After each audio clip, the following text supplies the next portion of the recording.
شیخ صفوان کا میں واقعہ انہی کے حوالے سے سنا رہا تھا. مدینہ المنورہ کے مسجد نبوی کے معلم اور مدرس ہے جو درس دیتے.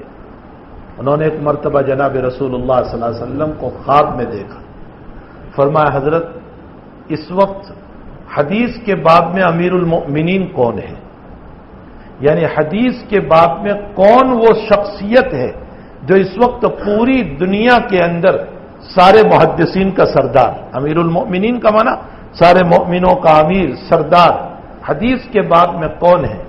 تو اللہ کے حبیب نے یوں فرمایا تھا، شیخ صفوان داؤدی کو یوں فرمایا، محمد یونس جون پوری. اب وہ تو جانتے نہیں تھے، وہ عرب میں تھے، وہ مدینے میں ہیں، ان کو کچھ پتا نہیں کہ یہ کون شخصیت ہے. یہاں وہاں پوچھتے یہ پتا